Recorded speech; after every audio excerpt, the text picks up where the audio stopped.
Itu proses budaya, gitu. Kalau Buddha tidak punya konsep Tuhannya. Dia cuma kepada sampai nirvana. Ya, bagaimana sampai ke nirvana yang dilakukan oleh Siddhartha Gautama. Nah, kalau yang Kristen ya sampai terpecah-pecah sedemikian rupa, ada banyak aliran-aliran. Nanti aliran mana harus jelas itu.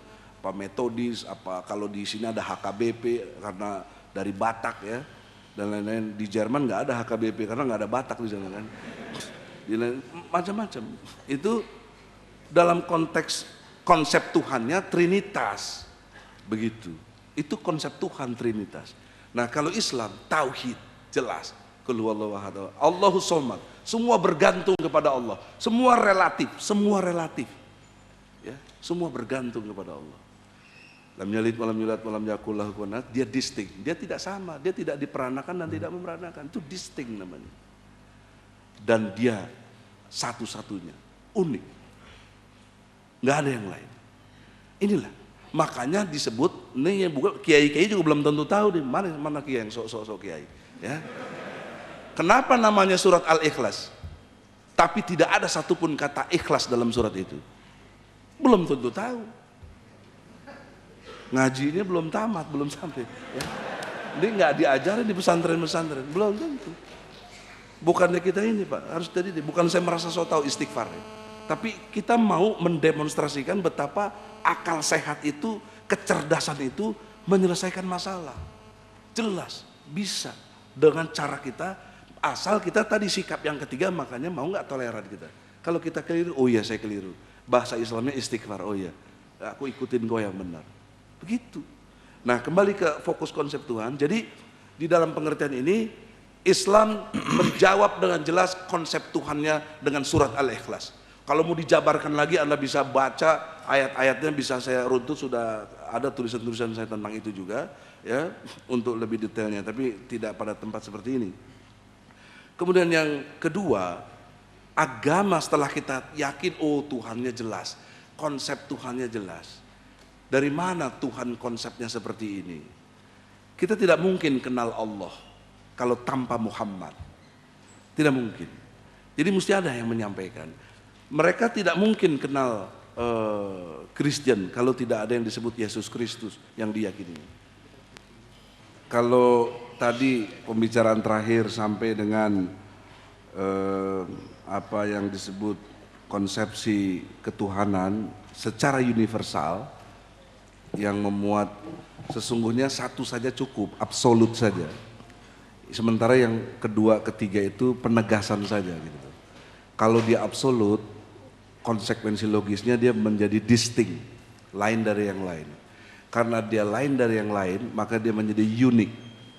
Jadi sesungguhnya kategori sesuatu yang bisa disebut Tuhan itu yang absolut, mutlak, totalitas, tak terbatas, tak tertandingi, tak terkalahkan. Itu muatan dari kata absolut. Yang penegasannya menjadi distinct dan unik, lain dari yang lain dan satu-satunya. Itulah yang pantas jadi Tuhan. Nah, setelah itu kita breakdown ke tiap-tiap agama yang mengklaim punya konsep Tuhannya, ya kan? Itu logika sederhana. Jadi objektif. Di sini disebut objektif. Nah, sekarang secara sistematisnya, karena masing-masing klaim agama itu mempunyai konsep Tuhan, perlulah dibandingkan dengan parameter tadi. Kita jangan seperti P4 dulu kan semua agama sama, baik, semua agama benar. Bagaimana kalau semuanya baik, semuanya benar, agama itu sendiri nggak ada yang benar, nggak ada yang baik jadinya. Karena nggak jelas, nggak ada parameternya apa. Dikatakan baik, pasti karena ada yang salah atau ada yang tidak baik. Dikatakan salah karena ada yang benar. Jadi logikanya itu kepada logika akal sehat kita. Karena kalau tidak ada bandingan-bandingan seperti itu, kita tidak punya patokan. Nah, itulah yang saya maksud satu konsepsi ketuhanan. Dilihatlah konsep Tuhan masing-masing. Sehingga nanti cara berpikir kita, hati nurani kita, apakah nanti mau toleran atau tidak, itu udah soal pilihan. Yang jelas cara berpikir kita mesti benar. Nah, sistematikanya, kalau dari sisi ajaran Islam, saya melihat tadi kepada surat Al-Ikhlas. Ya, qul huwallahu ahad, Allahus samad, lam yalid walam yulad walam yakul lahu kufuwan ahad. Muatan absolut, distinct dan unik itu tercakup semua di dalam penjelasan yang Allah jelaskan. Nah, kondisional absolutnya bahwa Allah menunjukkan dia absolut, dia menguasai totalitas jagat raya ini yang dengan pengertian wa awalu wal akhiru wa johiru wa huwa bikulli syai'in alim. Dia yang awal, dia yang akhir, dia yang menguasai segala sesuatu dan dia mengetahui segala sesuatunya.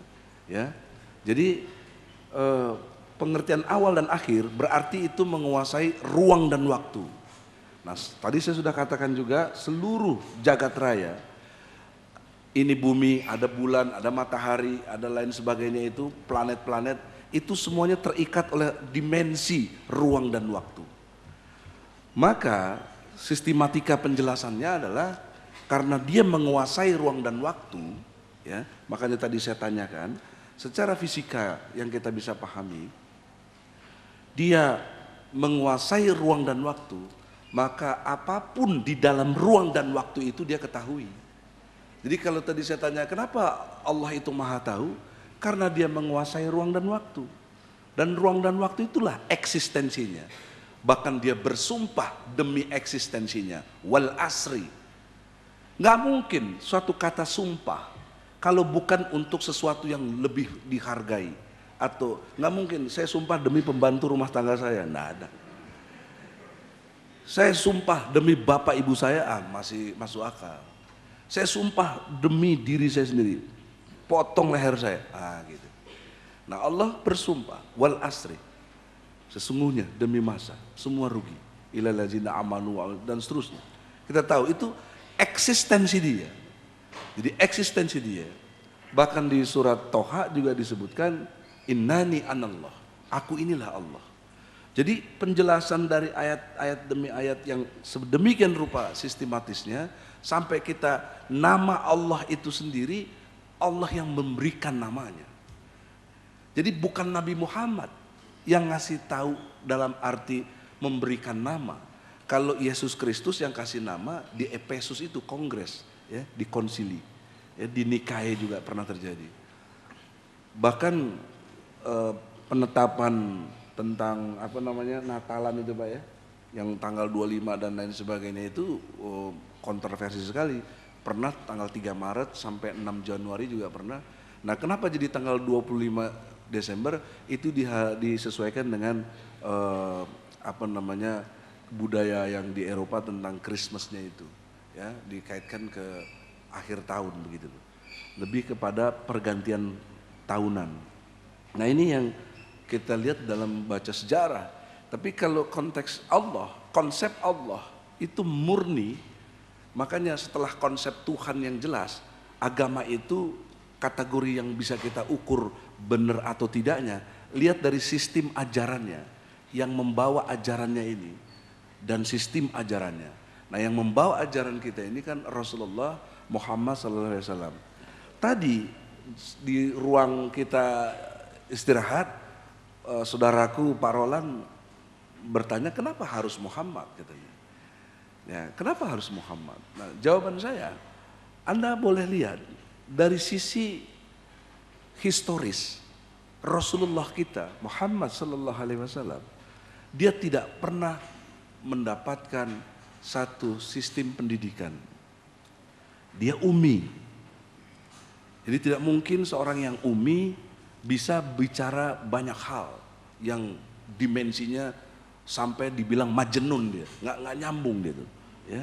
Orang-orang Arab waktu itu yang jelebo itu nggak nyambung gitu, ya. Jelebo itu maksudnya jelek dan bau, nggak nyambung. Makanya dibilang majnun nih orangnya. Nah itu dia tidak mengalami itu, dia ummi. Yang kedua, dia tidak mengalami intervensi pendidikan dari sistem keluarga, tidak. Bapaknya telah meninggal sebelum dia lahir, kemudian setelah dia lahir dia dengan ibu susuan, tidak dengan ibu kandungnya. Maka peristiwa orang tua tidak mempengaruhi Rasulullah. Kemudian yang ketiga, dimensi lingkungan